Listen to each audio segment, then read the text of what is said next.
23절 온 땅 사람이 큰 소리로 울며 모든 백성이 앞서 건너감에 왕도 기드론 시내를 건너가니 건너간 모든 백성이 광야 길로 향하니라. 25절 왕이 사독에게 이르되 보라 하나님의 괴를 성읍으로 도로 메어 가라. 만일 내가 여호와 앞에서 은혜를 입으면 도로 나를 인도하사 내게 그 괴와 그 계신 데를 보이시리라. 오늘 아침 우리가 사무엘하 15장의 말씀 함께 살펴봅니다.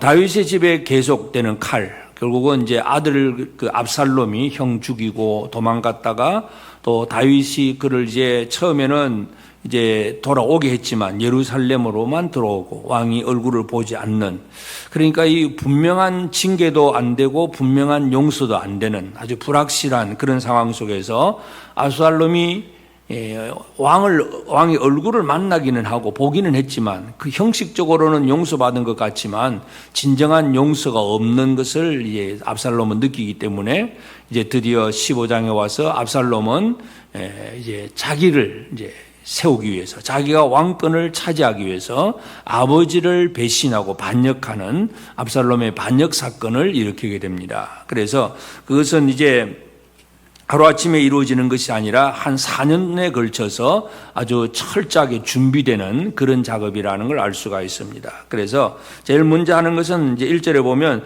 자기를 위해서 병거와 말들을 준비하고 호위병 50명을 그 앞에 세운다. 뭔가 이제 이 다윗이 평화 시대에는 이제 점점 전쟁 시대에는 막 말들을 이런 것들이 필요했지만 다윗이 평화를 이루고 난 다음에는 그렇게 군대가 그렇게 크게 등장하지 않습니다. 그러니까 왕의 위험이 그렇게 나타나지 않고 있는데 압살롬이 이제 아주 백성들에게 멋있어 보이는 아주 왕과 같은 그런 모습, 그래서 아주 호위병 50명도 세우고 병거도 있고 말도 있고 해서 뭔가 이제 사람들에게 이제 시선을 끌게 하는 그 일부터 시작을 합니다. 그리고 일찍이 성문에 서서 사람들이 이제 성문이라고 하는 것은 이제 성읍의 장로들이 그곳에 있어서 뭔가 백성들이 송사를 가지고 오면 재판하는 자리가 바로 성문입니다. 그 자리에 있어서 뭔가 재판하러 오는 사람들에게 이제 이 압살롬이 그 사람들에게 첫 번째는 이제 관심을 보입니다. 그래서 2절에 보면 왕의 청하러 올 때 그 사람을 부르되 너는 어느 성읍 사람이냐? 그 사람이 어디 사람이다. 그러면 뭐 이렇게 얘기하면서 첫째는 관심을 보인다는 거. 일반 백성들은 왕이 자기에게 관심을 보인다는 그 자체가 벌써 큰 은혜이고 더 큰 감격일 수도 있습니다. 그리고 또 3절에 보면 압살롬이 그에게 이르기를 보라 내 일이 옳고 바르다마는 내 일이 옳고 네가 옳다.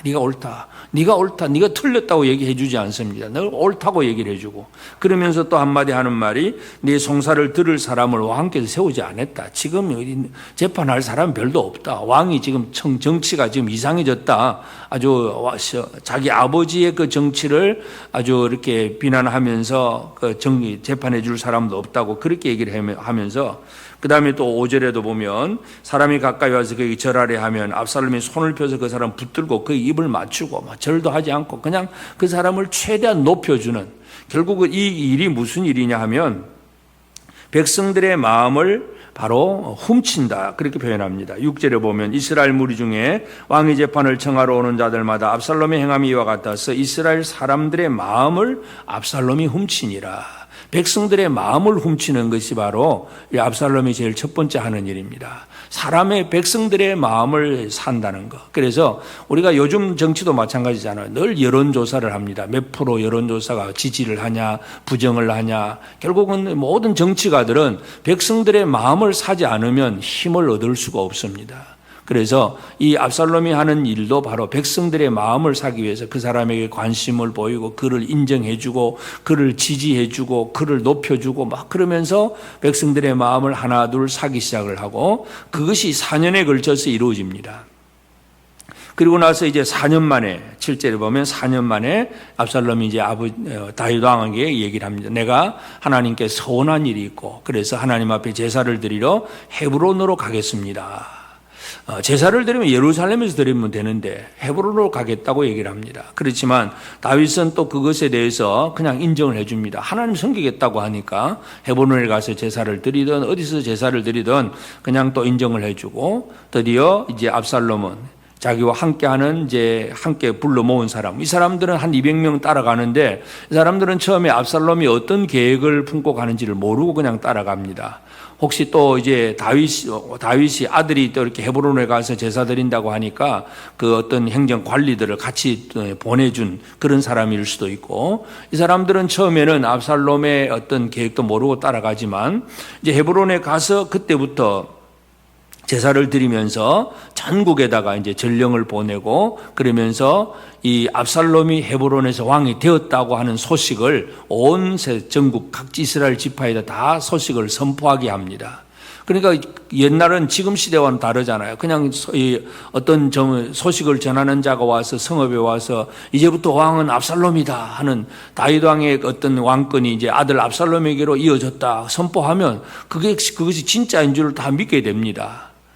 요즘 같아서는 뭐 인터넷 검색해보고 뭐 진짜냐 가짜냐 뉴스 다 보고 있지만 옛날은 그냥 전해주는 소식만 듣고 그대로 인정할 수밖에 없습니다. 그래서 이제 많은 사람들이 드디어 이제 압살롬이 진짜 왕이라고 하는 사실들을 이제 인정하기 시작을 하고, 그러면서 이제 특별히 이제 이 압살롬이 자기가 계획하는 그 모든 일에 있어서 제일 이제 중요한 사람은 바로 이제 그 일을 꾸미고 또 진행을 할 수 있는 지혜로운 자가 필요합니다. 그것이 바로 아히도벨입니다. 그래서 12절에 보면 제사 드릴 때 압살롬이 사람을 보내 다윗의 모사 길로 사람 아히도벨을 그의 성읍 길로에서 청하여 온지라. 아히도벨이 길로에 있는데 이 아히도벨은 다윗의 모사입니다. 다윗에게 아주 충실한 신하였지만 이제는 압살롬의 편이 됩니다. 왜 그랬을까 하는 짐작은 뭐 많은 해석자들이 우리가 생각할 때에 이 아히도벨의 그 손녀, 그러니까 아들의 딸, 손녀가 바로 바세바입니다.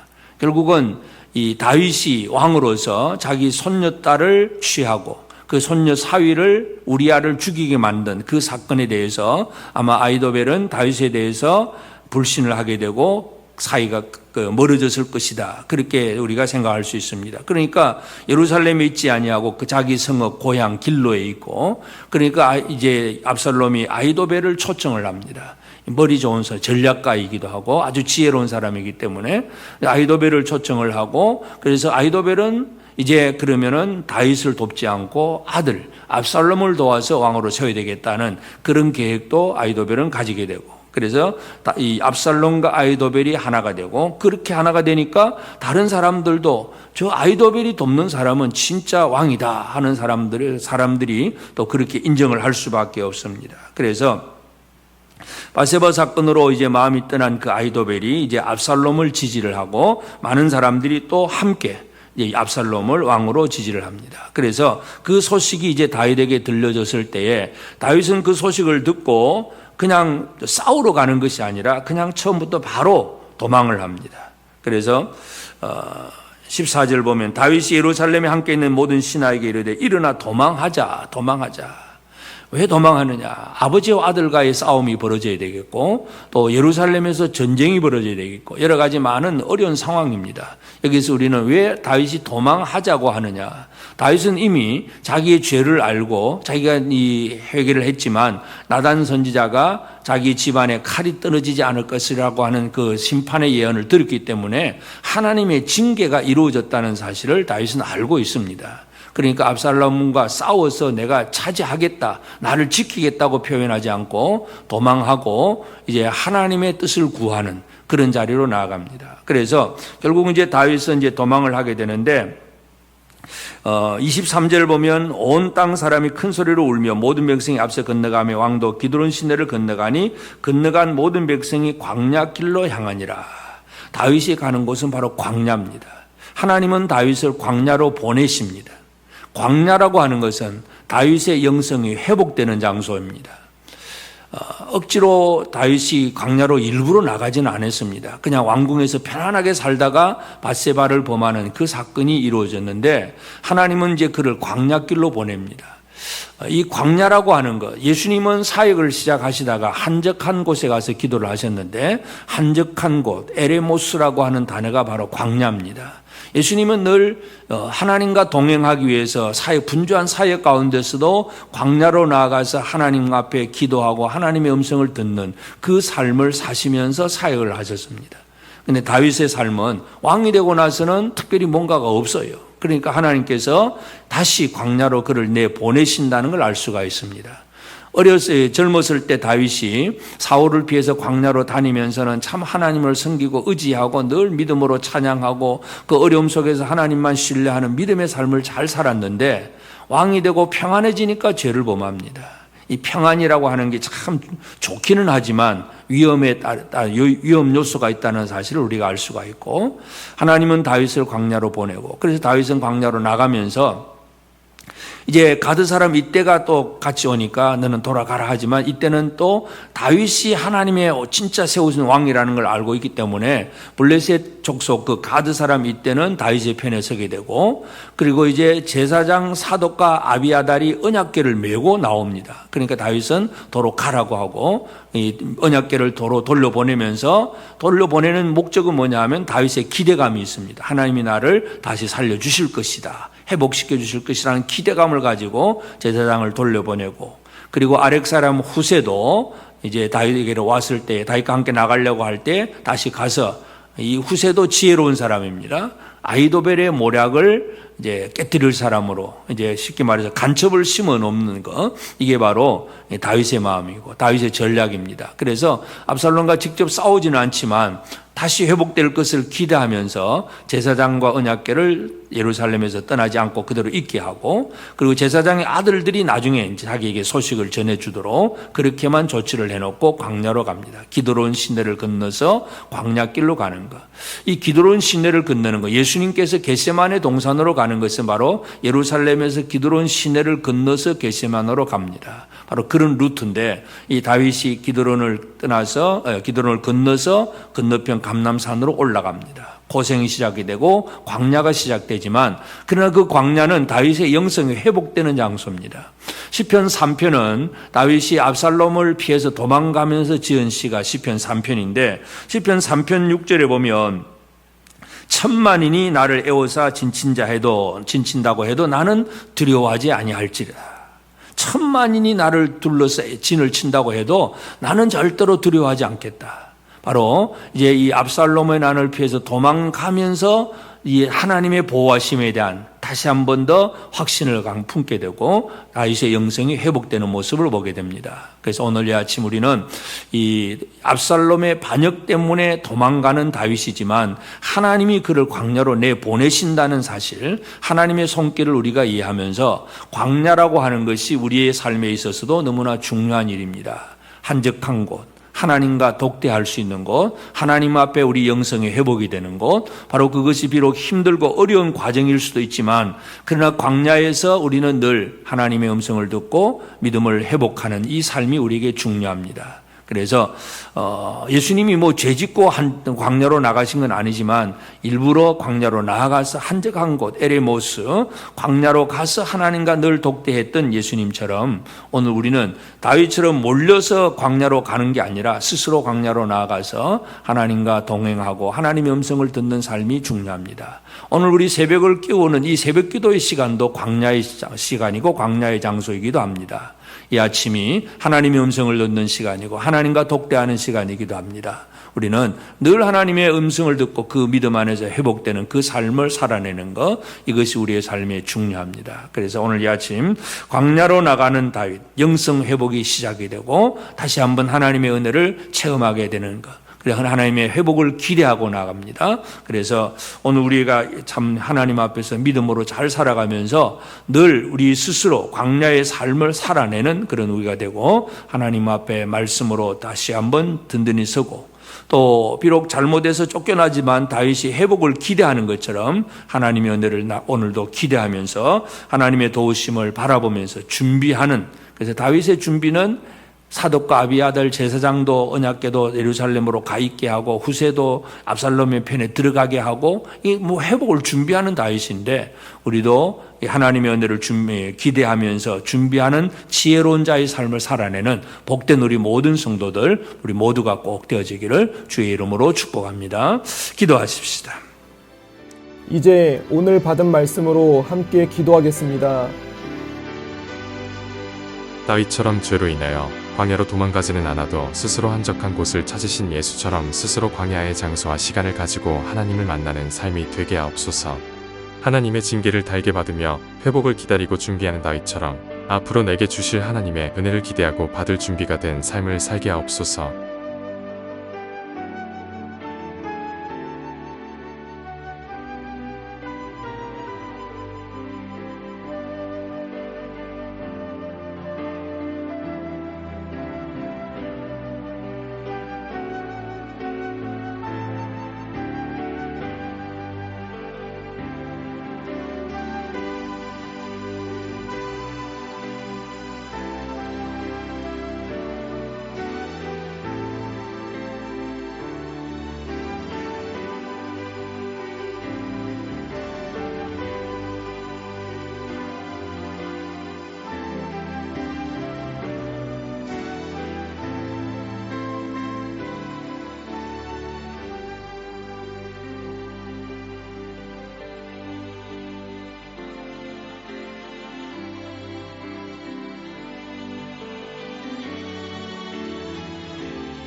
이제 개인의 기도 제목을 가지고 하나님 앞에 기도하시기 바랍니다.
수고하셨습니다. 오늘도 하나님의 인도하심 가운데 승리의 하루를 보내시는 우리 재건부평교회 모든 성도님들이 되시기를 주님의 이름으로 축복합니다.